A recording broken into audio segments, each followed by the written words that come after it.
ಎಲ್ರಿಗೂ ನಮಸ್ಕಾರ. ನಾನು ಇವತ್ತಿನ ವಿಡಿಯೋದಲ್ಲಿ ಗೋಲಿ ಬಜ್ಜಿ ಅಥವಾ ಮಂಗಳೂರು ಬಜ್ಜಿ ಅಂತಾರಲ್ವ ಅದನ್ನು ಮಾಡೋದು ತೋರಿಸ್ತಾ ಇದ್ದೀನಿ. ಈ ಮಂಗಳೂರು ಬಜ್ಜಿನ ನಾವು ಈ ಸ್ನ್ಯಾಕ್ಸಿಗೆ ಈವ್ನಿಂಗ್ ಸ್ನ್ಯಾಕ್ಸಿಗೆ ಈ ಥರ ಮಳೆ ಬರುವಾಗ ಮಾಡ್ಕೊಂಡು ತಿಂದರೆ ತುಂಬ ಟೇಸ್ಟಿಯಾಗಿರುತ್ತೆ. ಬಿಸಿ ಬಿಸಿ ಇದನ್ನು ಟೀ ಜೊತೆ ಕಾಫಿ ಜೊತೆ ಮಾಡ್ಕೊಂಡ್ರೆ ತುಂಬ ಚೆನ್ನಾಗಿರುತ್ತೆ. ಬನ್ನಿ ಆಗಿದ್ದರೆ ಯಾವ ಥರ ಮಾಡೋದು ಅಂತ ನೋಡೋಣ. ಫಸ್ಟ್ ಇದಕ್ಕೆ ಏನೇನು ಐಟಮ್ಸ್ ಬೇಕು ಅಂತ ನೋಡ್ಕೊಳ್ಳೋಣ. ನೋಡಿ, ನಾನು 2 ಕಪ್ಪು ಮೈದಾ ಹಿಟ್ಟು ತೊಗೊಂಡಿದ್ದೀನಿ. ಇದಕ್ಕೆ ನಾನು 2 ಬಟ್ಲು ಮೈದಾ ಹಿಟ್ಟಿಗೆ ಒಂದು ಅರ್ಧ ಬಟ್ಲು ಮೊಸರು ಬೇಕಾಗುತ್ತೆ. ಇದು ಸೇಮ್ ಕ್ವಾಂಟಿಟಿಯಲ್ಲೇ ತೊಗೋಬೇಕು. ಆಮೇಲೆ ಸ್ವಲ್ಪ ಸೋಡಾ ತೊಗೊಂಡಿದ್ದೀನಿ, ಒಂದು ಅರ್ಧ ಟೇಬಲ್ ಸ್ಪೂನು, ರುಚಿಗೆ ತಕ್ಕಷ್ಟು ಉಪ್ಪು, 1 ಟೇಬಲ್ ಸ್ಪೂನ್ ಸಕ್ಕರೆ ತೊಗೊಂಡಿದ್ದೀನಿ. ಆಮೇಲೆ ಕಾಯಿನ ಚಿಕ್ಕದಾಗಿ ಕಟ್ ಮಾಡಿ ಇಟ್ಕೊಂಡಿದ್ದೀನಿ. ಹಸಿಮೆಣ್ಸಿನ್ಕಾಯಿನೂ ಕಟ್ ಮಾಡಿ ಇಟ್ಕೊಂಡಿದ್ದೀನಿ. ಕೊತ್ತಂಬರಿ ಸೊಪ್ಪು, ಶುಂಠಿ, ಜೀರಿಗೆ ಮತ್ತು ಕರಿಬೇವು. ಆಮೇಲೆ ಇದು ಮೆಣಸನ್ನ ಜಜ್ಜಿಟ್ಕೊಂಡಿದ್ದೀನಿ. ಪೌಡ್ರ್ ತೊಗೊಂಡ್ರೆ ಚೆನ್ನಾಗಿರಲ್ಲ, ಅದಕ್ಕೆ ನಾನು ಮೆಣಸನ್ನು ಜಜ್ಜಿ ಈ ಥರ ಇಟ್ಕೊಂಡಿದ್ದೀನಿ. ಕರೀಲಿಕ್ಕೆ ಎಣ್ಣೆ ಯಾವ ಥರ ಮಾಡೋದು ಅಂತ ನೋಡೋಣ. ಇವಾಗ ಒಂದು ದೊಡ್ಡ ಮಿಕ್ಸಿಂಗ್ ಬೌಲ್ ತೊಗೊಂಡು ಅದಕ್ಕೆ ನಾನು 2 ಬಟ್ಲು ಮೈದಾ ಹಿಟ್ಟು ಹಾಕ್ಕೊತಾ ಇದ್ದೀನಿ. ನೋಡಿ, 2 ಬಟ್ಲು ಸಾಕು ನನಗೆ. ಇದರಲ್ಲಿ ಒಂದು 35ರಿಂದ 40 ಗೋಲಿ ಬಜ್ಜಿ ಮಾಡ್ಬೋದು. ಈ ಒಂದು 2 ಬಟ್ಲಿಗೆ ಅಡುಗೆ ಸೋಡಾ ಹಾಕ್ಕೊತಾ ಇದ್ದೀನಿ, ಸಕ್ಕರೆ ಹಾಕ್ಕೊತಾ ಇದ್ದೀನಿ. ಅಡುಗೆ ಸೋಡಾ, ಸಕ್ಕರೆ, ಆಮೇಲೆ ಇದು ಉಪ್ಪು ಹಾಕ್ಕೋಬೇಕು. ಉಪ್ಪು ರುಚಿಗೆ ಎಷ್ಟು ಬೇಕೋ ಅಷ್ಟು ಹಾಕ್ಕೊಳ್ಳಿ, ನೋಡಿಬಿಟ್ಟು ಹಾಕ್ಕೊಳ್ಳಿ.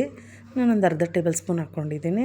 ಆಮೇಲೆ ಕರಿಬೇವು ಕಟ್ ಮಾಡಿ ಇಟ್ಕೊಂಡಿದ್ದೀನಲ್ಲ, ಕರಿಬೇವು, ಹಸಿಮೆಣ್ಸಿನ್ಕಾಯಿ, ಕೊತ್ತಂಬರಿ ಸೊಪ್ಪು ಎಲ್ಲದನ್ನು ಈ ಮಿಕ್ಸಿಂಗ್ ಬೌಲ್ಗೆ ಹಾಕ್ಕೋಬೇಕು.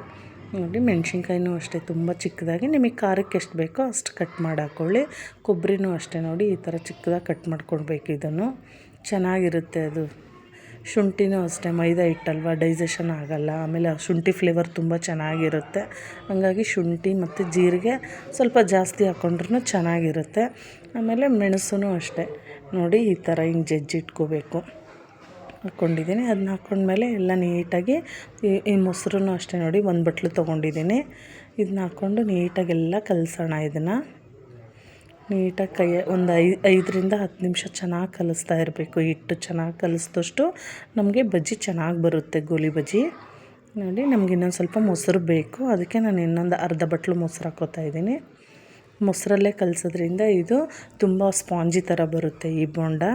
ನೋಡಿ, ಈ ಥರ ಕಲಿಸ್ಬೇಕು ಚೆನ್ನಾಗಿ ಕೈಯಲ್ಲಿ. ನೋಡಿ, ಹಿಟ್ಟು ಈ ಥರ ಇರಬೇಕು. ಇವಾಗ ನೋಡಿ, ನಾನು ಎಣ್ಣೆ ಕಾಯಕ್ಕೆ ಇಟ್ಟಿದ್ದೀನಿ. ಎಣ್ಣೆ ಕಾದಿದೆ, ಬಜ್ಜಿ ಹಾಕ್ತಾಯಿದ್ದೀನಿ. ನೋಡಿ, ಇಷ್ಟಿಷ್ಟೇ ಹಿಟ್ಟು ಹಾಕಬೇಕು. ಅದು ಎಣ್ಣೆಲಿ ಕರೆದಾದ್ಮೇಲೆ ಸ್ವಲ್ಪ ದೊಡ್ಡದಾಗುತ್ತೆ ಸೈಜು.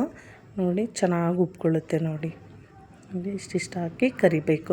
ಲೋ ಫ್ಲೇಮಲ್ಲೇ ಇಟ್ಟು ಕರಿಬೇಕು. ಈ ಗೋಲಿ ಬಜ್ಜಿನ ಒಳಗಡೆ ಎಲ್ಲ ನೀಟಾಗಿ ಬೇಯುತ್ತೆ. ಇದು ಲೋ ಫ್ಲೇಮಲ್ಲಿ ಇಟ್ಟು ನಾವು ಕರಿಯೋದ್ರಿಂದ. ನೋಡಿ, ಕಲರ್ ಚೇಂಜ್ ಆಗ್ತಾಯಿದೆ ಅಲ್ವಾ, ಲೈಟಾಗೆ ಚೇಂಜ್ ಆಗುತ್ತೆ ಇದು ಕಲರು.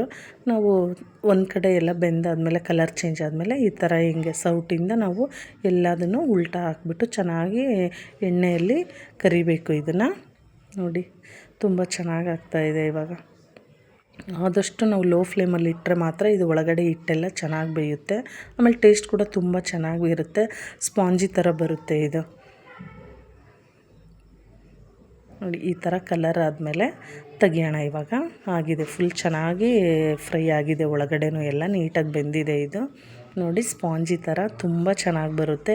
ಟೇಸ್ಟ್ ಕೂಡ ಸಖತ್ತಾಗಿರುತ್ತೆ. ಈ ಥರ ಮಳೆ ಬರುವಾಗ ಈ ಥರ ಗೋಲಿ ಬಜ್ಜಿ ಮಾಡಿಕೊಂಡ್ರೆ ನಿಜವಾಗ್ಲೂ ಸಖತ್ತಾಗಿರುತ್ತೆ. ಟೀ ಕಾಫಿ ಜೊತೆ ಸ್ನ್ಯಾಕ್ಸಿಗೆ ತುಂಬ ಚೆನ್ನಾಗಿರುತ್ತೆ.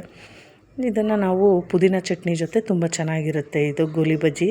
ಮಕ್ಕಳಿಗೆ ಸಾಸ್ಗಳ ಜೊತೆ ಕೊಡ್ಬೋದು. ಪ್ಲೀಸ್ ಈ ವಿಡಿಯೋ ಇಷ್ಟ ಆದರೆ ನಿಮಗೆ ಲೈಕ್ ಮಾಡಿ, ಶೇರ್ ಮಾಡಿ, ಸಬ್ಸ್ಕ್ರೈಬ್ ಮಾಡಿ. Thank you.